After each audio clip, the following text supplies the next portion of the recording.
Muito boa tarde a todos. É um prazer estar com vocês aqui, renovando as nossas posturas, renovando as nossas esperanças, renovando a nossa visão e, com um pouco mais de esperança, renovando a nós mesmos.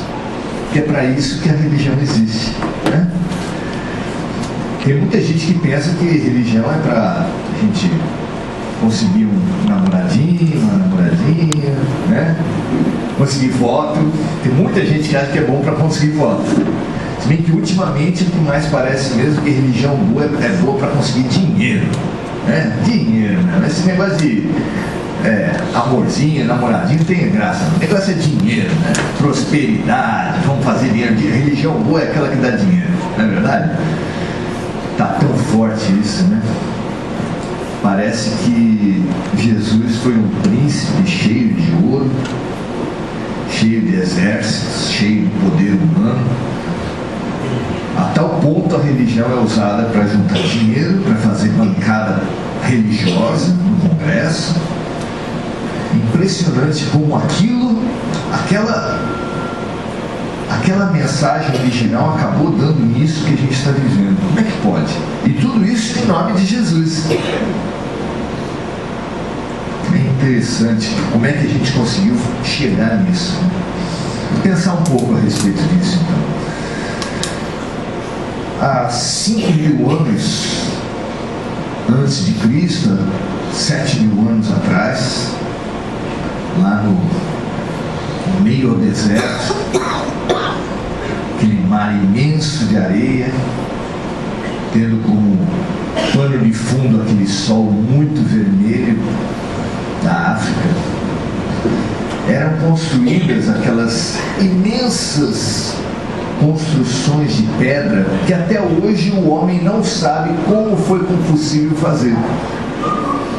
Que se desse para o homem muito dinheiro, todo o dinheiro do mundo, todo o poder do mundo, mas sem a tecnologia de hoje, nenhum engenheiro da Terra saberia construir as pirâmides.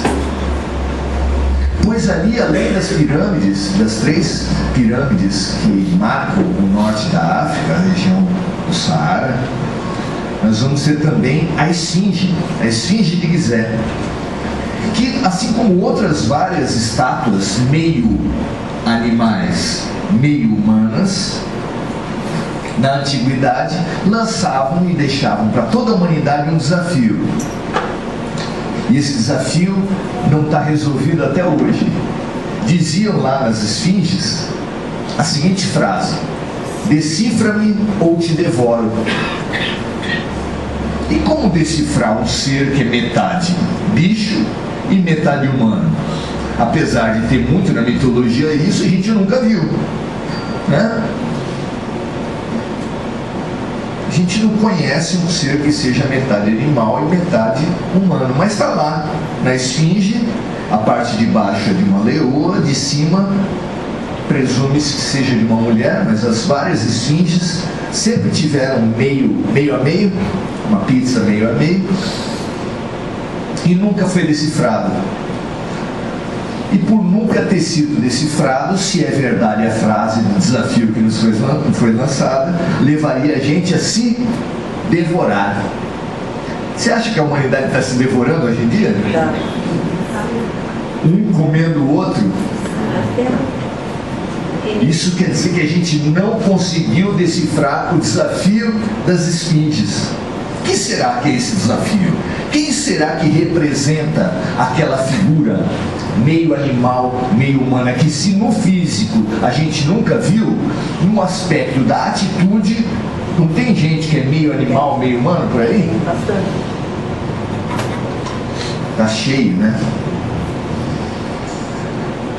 Se a gente pensar que então aquele desafio poderia ser lançado a todo ser humano, a gente talvez entenda um pouco mais o que quer dizer. Talvez consiga levantar alguma ponte para um dia decifrar. Talvez todos nós sejamos meio animais e meio humanos. Talvez todos nós sejamos bem pacíficos, bem tranquilos até a página 2. Não é verdade? Pisou no nosso calo, mexeu no nosso ponto a gente se desconhece, quando vai ver está para cima da outra pessoa, xingando, falando coisas que se arrepende. Eu sei que espírita não tem isso. Eu sei que eu estou falando para vocês só teoricamente. Mas é assim, só um exercício para a gente pensar nos outros, né? Entender melhor as novelas, a vida dos outros, os vizinhos. Tem vizinho que discute, né? A gente não tem.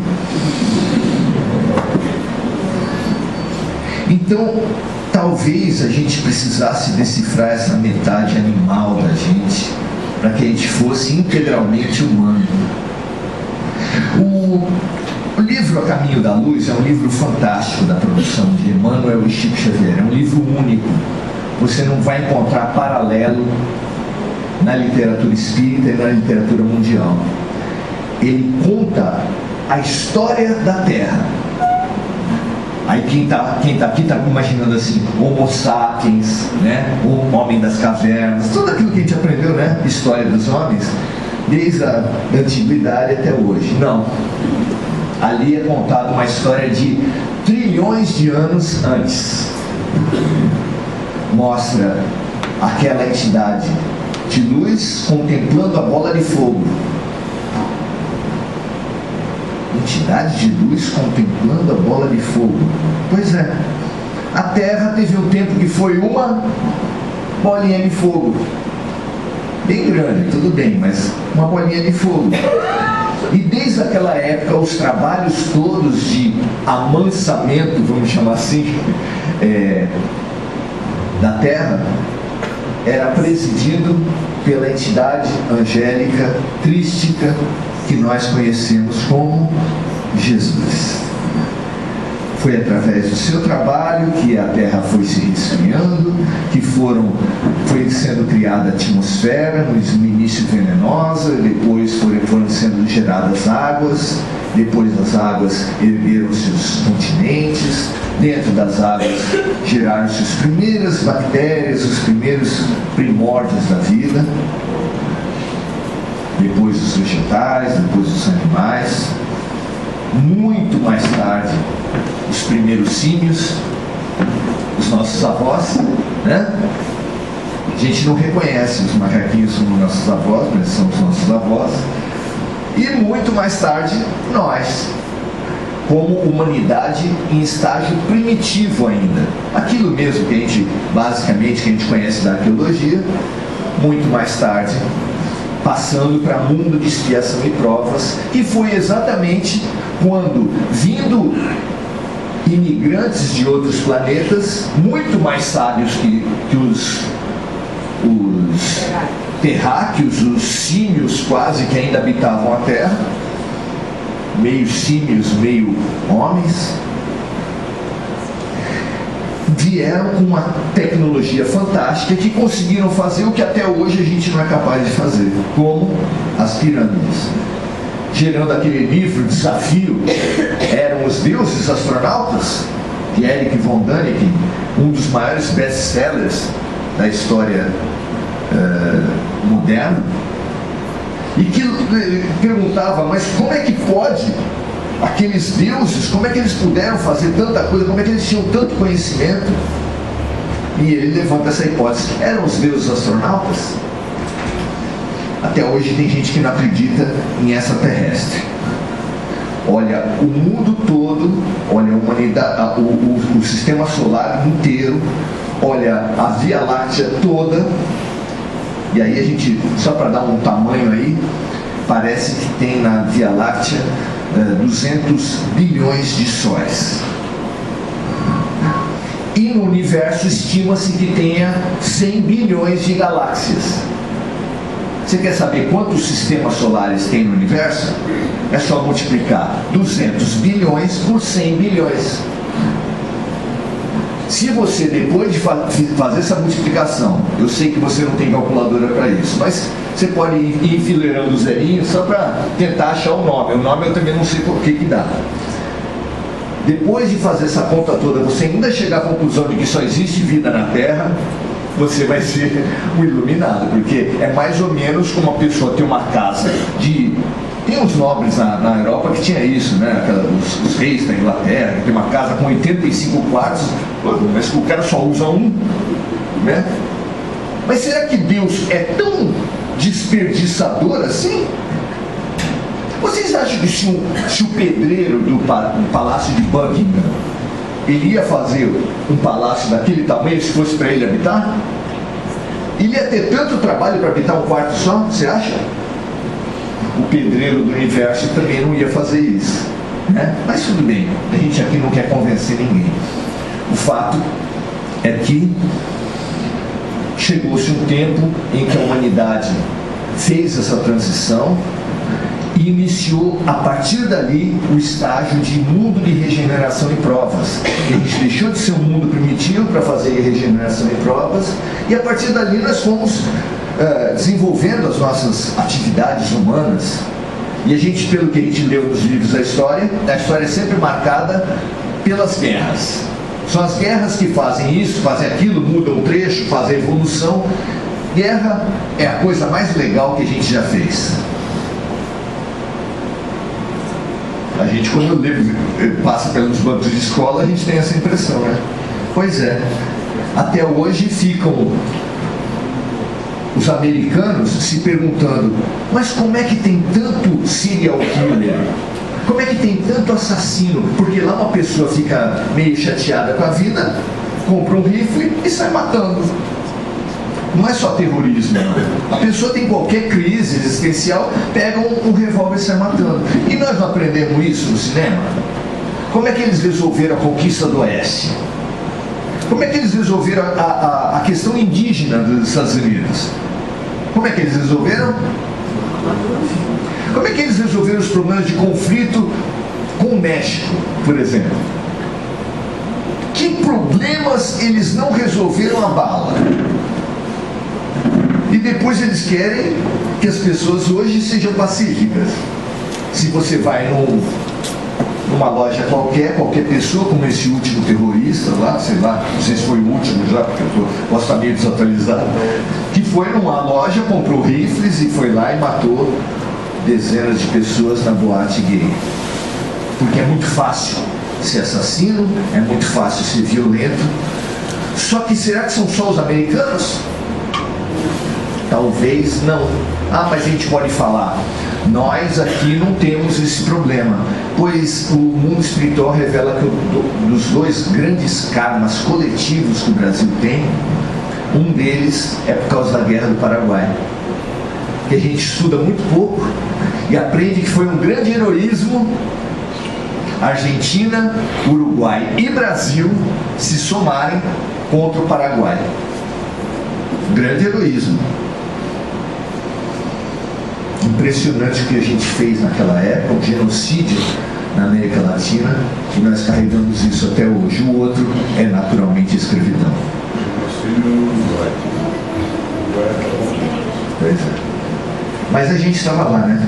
E o nosso grande herói, o herói do Exército Nacional, estava lá comandando o genocídio da nossa parte. Eles tiveram também seus heróis também da parte deles, né? É um pouco heroísmo. Esse tipo de heroísmo é mais ou menos eu lutar com Mike Tyson ou com qualquer um dos grandes boxeadores, né?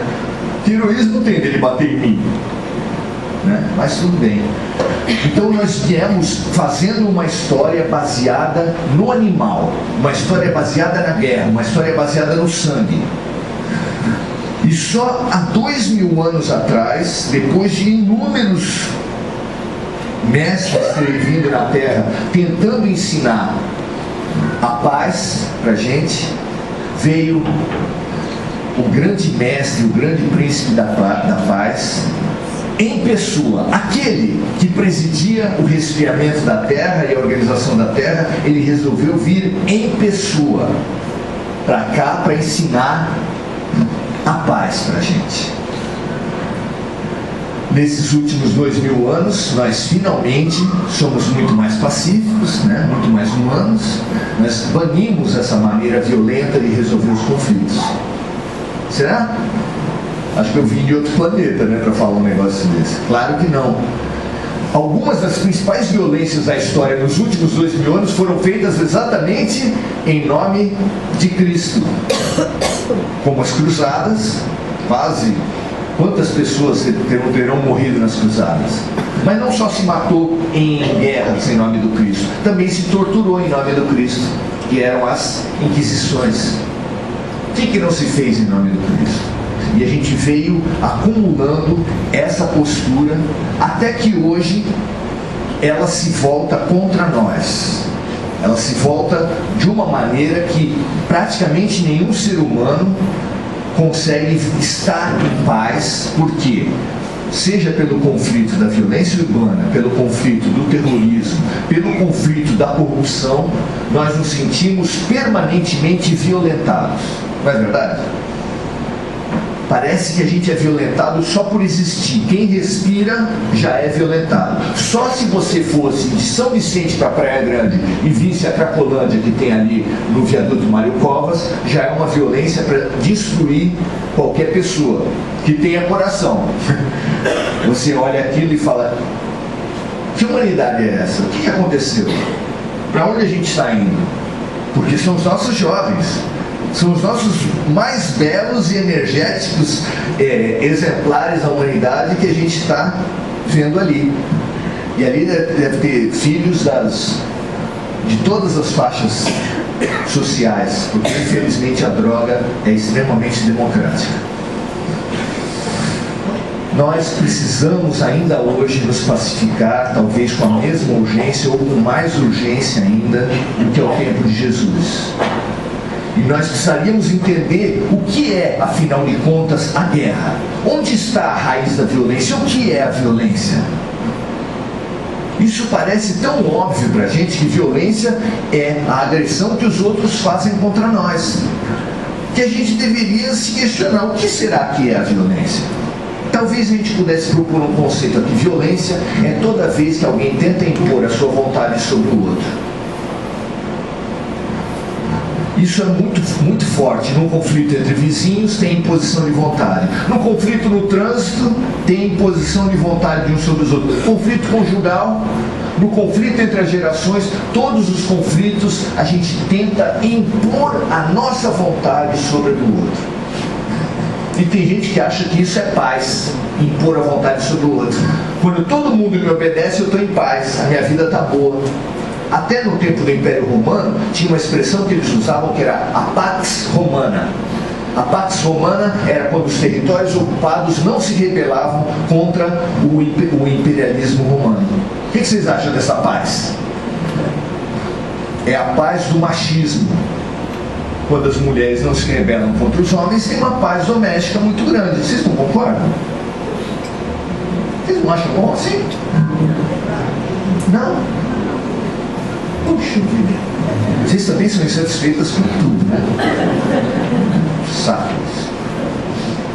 Nós podemos pensar em que violência nós temos tido, de onde surge essa violência e de onde pode surgir a nossa paz. Porque se violência é imposição da vontade de uns sobre os outros, qual é a origem? Qual é o núcleo? Qual é o ponto da alma humana que gera a violência? O que faz com que uma pessoa tente impor a sua vontade sobre o outro? É a idolatria do eu. A idolatria do eu tem um nome: egoísmo. Ego, em latim, quer dizer o quê? Antigamente os padres batizavam assim: ego te batizo em nome de Padre, de Filhos, de Espírito Santo. Eu não sei, a pronúncia não deve ser a melhor de latim, nunca tive aula. Mas ego é eu, é a idolatria do eu. Eu. Parece que a gente só sabe falar duas letras, duas palavras, espremendo o que um político fala, o que uma pessoa fala, o que as pessoas agem, espremendo, vira eu. Gonzaguinha, num verso extremamente inspirado, ele fala numa música: verbo eu, para mim, já morreu. Porque realmente o que mostra o primitivismo da alma humana é eu. As pessoas só falam isso, só pensam isso, espremendo tudo, toda a manifestação do ser humano é eu. Inclusive o eu te amo. O eu te amo não tem o T e o amo, é só eu. A gente quer que as coisas aconteçam, a gente nasce os nossos filhos. Qual é o primeiro ato de eu te amo de um pai perante um filho? Colocar a camisa do seu time na porta da maternidade. Isso é amor. É claro. E vai por aí afora. E vai por aí afora. Inclusive, o não falar não para os filhos é uma folga que só faz a gente ficar mais tranquilo. E ficar mais tranquilo não ter trabalho com filhos é uma forma de egoísmo do mesmo jeito. Só que através de deixar que as coisas aconteçam, não falar nada, não se importar, jogar os problemas para frente, provocar frustrações no filho, porque esses deuses pequenos, quando crescem, vão perceber que não são deuses, a custa de porrada. Nós podemos nos pacificar, mas a gente precisa entender por que, afinal de contas, nós temos feito tanta guerra. Por que a gente se entrincheira? Uma outra parábola moderna, muito interessante, uma delas é o crack, outra delas é o lixo. Por que os acumuladores se fazem rodear de tanto lixo? Porque nós nos entrincheiramos como se a vida fosse uma guerra, e eu preciso ter coisas para me defender e atacar. A vida é defender e atacar. Só que isso no aspecto espiritual, o lixo espiritual que a gente acumula, chama-se mágoas, culpas, medos, preconceitos. A gente acumula mágoas para poder, na hora do conflito conjugal, ter o que jogar na cara. E é com prazer que a gente joga na cara as nossas mágoas para o outro. Fala a verdade. Eu esqueci que a espírita também não tem esse problema.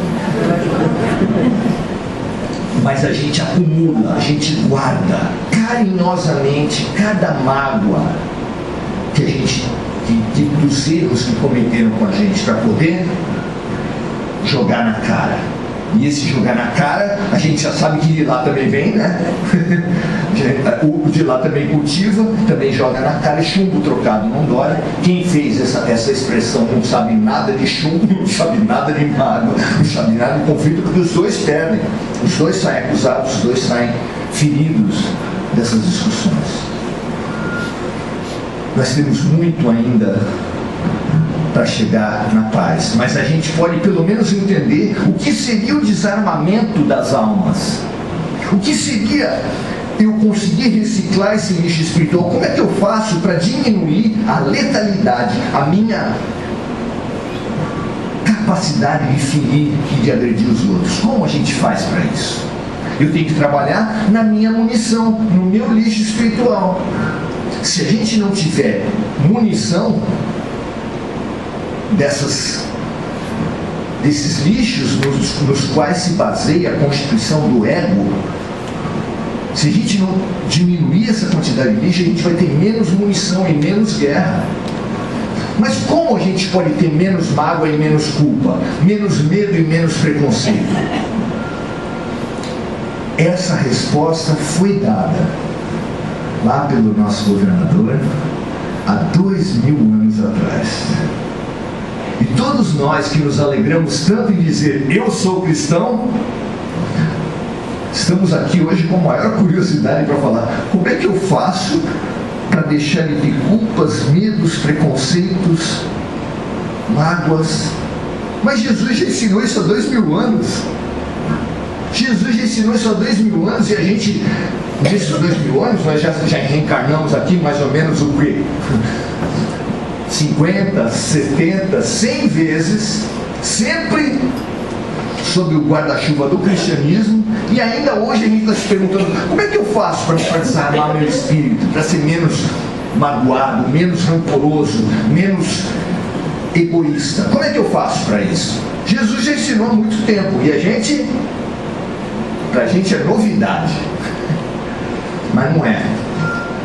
A nossa munição, o nosso desarmamento, a nossa desconstrução do ego precisa ser feita em cima da reciclagem do lixo da mágoa. Então as pessoas erram com a gente guarda a mágoa e a gente vai desconstruir, a gente vai reciclar o lixo da mágoa através do perdão. Perdão foi um dos pilares do ensinamento de Jesus. Mas o primeiro pilar, primeira receita de reciclagem de lixo, os discípulos davam para o erro que nós cometemos com os outros. Quando a gente comete erro com os outros, a gente guarda a culpa. A culpa é lixo espiritual, e para reciclar o lixo espiritual da culpa, Jesus também deu uma outra forma de desarmamento. Qual é? No final das contas, o amor. Mas o amor é meio que a resposta universal, porque o amor é a solução para todos os males. Quando os discípulos começam a falar da pregação de Jesus no Evangelho, eles resumem a pregação de Jesus em 8 palavras: arrependei-vos, é chegado o reino dos céus. Ninguém consegue se reciclar, se desarmar, se desconstruir no seu egoísmo se ele não tiver o arrependimento. Eu preciso me arrepender, porque quem não arrepende não tem nem noção de que errou. Quem não tem noção de que errou não resolve nunca, porque quem não tem problema não tem solução. Quem não tem problema não tem solução. Vocês devem conhecer um monte de gente que não vem em centro espírita porque não tem problema. Tem gente que não vai em médico porque não tem problema. Quem não tem problema não tem solução. E o arrependimento trabalha uma boa parte do que constitui o teu ego, as culpas. E a culpa é um ácido que destrói a gente por dentro. O perdão mais difícil da gente exercitar, qual é? É o perdão para a gente mesmo. Para a gente aceitar que os erros que a gente cometeu e agora precisa só, devo, não nego, pago quando puder. Vou trabalhar e negociar. Dá para fazer 10 vezes no cartão? A gente renegocia. Além do perdão, além do arrependimento, que depois gera a reconciliação, gera a reconstrução, nós precisamos nascer de novo.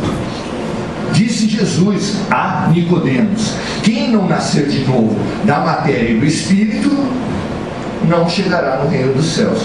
Mas como é que a gente nasce de novo na matéria? Perguntou Nicodemos. Pode ir lá um homem grande, ficar pequenininho e entrar na barriga da mãe de novo? Dá para fazer isso? Como a gente faz para nascer de novo na matéria? Tem gente que fala: Jesus não falou em reencarnação. Tá bom, não existia a palavra reencarnação, ele usou o quê? Nascer de novo na matéria. Lógico, só tem um jeito do ser humano crescido nascer de novo na matéria: é morrendo e nascendo de novo na matéria, ué. Mais explícito que isso não é possível. Só mesmo a má vontade humana fez com que a gente não entendesse que Jesus estava falando de reencarnação. Quem não reencarnar não vai poder se transformar, não vai poder aprender, porque em apenas uma vida o egoísta, o animal que somos nós, não vai chegar a ser humano e muito menos vai chegar a ser divino como Jesus. Ou alguém acha que vai conseguir aqui até o final da vida chegar a Jesus? Eu sei que hoje já dá para andar em cima do mar, né? Mas não é de verdade, gente. É só uma pranchinha que o pessoal coloca e que vai remando. Não é andar em cima de você. Olha assim, dá a impressão: nossa, tem muito de Jesus. Não é Jesus. É enganação, tá? Então nós precisamos nos desarmar e começar a dar passos, aí sim, para a pacificação. E a pacificação, a receita de pacificação, a receita para o amor, a receita para a transformação interior do ser humano, a mais básica que Jesus nos colocou é que a gente aprenda a se colocar no lugar do outro. E ele não falou em empatia, ele não falou em compaixão diretamente, ele expressou essa regra da seguinte forma: fazei aos outros aquilo que você gostaria que os outros lhe fizessem. Essa é uma regra básica. simples e prática. A gente pode, a cada vez que emitir uma fala, emitir um pensamento, que fizer qualquer atitude, fazer isso. Se a gente fizesse isso, o homem se colocando no lugar da mulher, para tentar entender o universo feminino, a mulher em relação ao homem, o pobre em relação ao rico, o rico em relação ao pobre, o judeu em relação ao palestino. Nossa, eu estou delirando aqui, né? O corintiano em relação ao palmeirense. Nós fazemos de todas as diferenças humanas guerra. Todas as diferenças humanas viram guerra na nossa mão. A diferença que foi feita, que Deus gerou para gerar cooperação, porque uma mulher sozinha não consegue fazer filho, um homem sozinho não consegue fazer filho. Aí Deus criou uma maneira de falar assim: ou vocês se juntam ou acaba. E ainda deu prazer, é lógico. Se não tivesse feito isso, a humanidade tinha acabado, porque todo mundo se acha autossuficiente. Aí Deus falou pra gente: você não é autossuficiente. Quando vai construir um prédio, se juntar um monte de gente da mesma profissão, mesmo da melhor, um monte de arquitetos, 50 arquitetos, e você dá o material todo e fala pra ele: constrói o prédio aí. O que você acha? Dá nada. 50 serventes de pedreiro, também não dá. Precisa do quê? Da diversidade. Mas não precisa só da diversidade, precisa da diversidade cooperada, que eles consigam se congregar. Assim como homem e mulher, eu sei que sexo nem sempre dá uma cooperação muito grande, às vezes ele é só uma imposição. Eu sei que as pessoas cooperam pelo mundo do trabalho por causa do dinheiro, não pelo ideal de solidariedade, mas é o que a gente vai ensaiando para um dia chegarmos na cooperação, na compreensão, na paz. Está longe ainda, eu sei disso, infelizmente. Mas, se nós olharmos para dentro da gente, a gente talvez chegue a alguma coisa. Os espíritos de luz, seguindo o que Jesus tinha falado, que um dos últimos estágios da nossa evolução é pacificar as pessoas. E Jesus falou que para pacificar as pessoas a gente precisa fazer o que em primeiro lugar? Pacificar a nós mesmos. Gandhi, que foi o professor da paz depois de Jesus, falou: fazer em você a mudança que você propõe para o mundo. Nós precisamos pensar nessa autopacificação. E quando os Espíritos de Luz sugeriram para Divaldo Pereira Franco uma campanha de promoção da paz, eles sugeriram o seguinte lema: eu sou a paz. A gente gostaria da paz desarmando os outros, né? Fazendo os outros submeterem ao seu problema, ao seu ponto de vista, fazendo com que não tivesse nenhum problema na sua vida. Mas não, os Espíritos ensinam que tem uma matriz da paz, um local onde só você pode promover a paz, e extremamente eficiente. Eu sou a paz. Você quer a paz? Você tem um grande caminho que só você pode fazer. Se Jesus viesse aqui hoje, e Jesus está aqui hoje, porque Ele prometeu que onde tivessem dois reunidos em nome dele, Ele lá estaria. Então Jesus está aqui hoje, mas Ele não consegue impor a paz para a gente, porque o amor de Deus, que Ele é o grande exemplo, nos ama em liberdade. Então, para nós desenvolvermos essa paz dentro da gente, a gente precisa aprender a se colocar no lugar do outro, a ter vontade de cooperar, a ter vontade de se pacificar. Não adianta a gente pensar que se sair um partido do poder, se sair uma presidente, se sair um negro da presidência da República dos Estados Unidos, se sair um prefeito de São Vicente,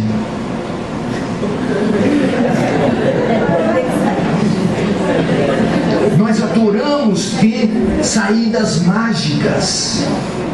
Só que você mesmo, se soubesse o que a sua esposa pensa de você, você ia também saber: minha vida também melhoraria se eu mudasse de marido. O seu vizinho também pensa a mesma coisa: meu prédio melhoraria se eu mudasse de vizinho. Porque tudo melhora se os outros mudarem. No nosso comodismo nós adoramos pensar assim. Só que isso é uma ilusão, isso é uma mentira, que ou a gente rompe com isso, ou a gente vai ficar sempre estancando no mesmo passo.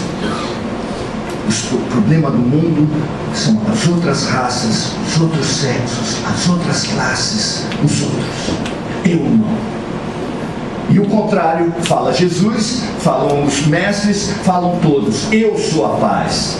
Eu tenho que me pacificar. Bem-aventurados os mansos, porque eles herdarão a terra. O amor de Jesus é o exemplo máximo a ser seguido. Mas nós não vamos chegar até lá. É mais ou menos assim, a nota 10. Mas a gente é tão repetente que se a gente alcançar o 4,5, 4,7, aquele que a professora arredonda para 5, a gente já está bom. E isso é o que Jesus fala. Bem-aventurados os mansos. Nós precisamos pacificar o nosso animal, o nosso bicho, para não ser devorado juntos. Será que a gente está afim disso? Ou quer continuar batendo o pé naquela ilusão de que são os outros que são violentos, os outros que são maus, os outros que são problema? Quem quiser sair daqui iludido, ainda alimentando o mesmo esquema, a mesma paralisia espiritual, vai sair. Ninguém impede. O passe não transforma as pessoas. Agora, se você sair daqui tentando falar assim, eu preciso resolver meus problemas na origem, e de vez em quando ir lá para tirar os efeitos. Então você vem aqui e o passe ajuda a tirar os efeitos. Mas a origem dos seus problemas está na sua violência, na sua animalidade, no nosso primitivismo. Quando a gente quiser vencer isso de verdade, o caminho é o mesmo, o roteiro é o mesmo. Há 2000 anos está lá colocado. Perdão, arrependimento e nascer de novo, da alma e do espírito, da matéria e do espírito. Que a gente consiga ouvir Jesus, nem que seja com 2000 anos de delay. Valeu, gente. Obrigado.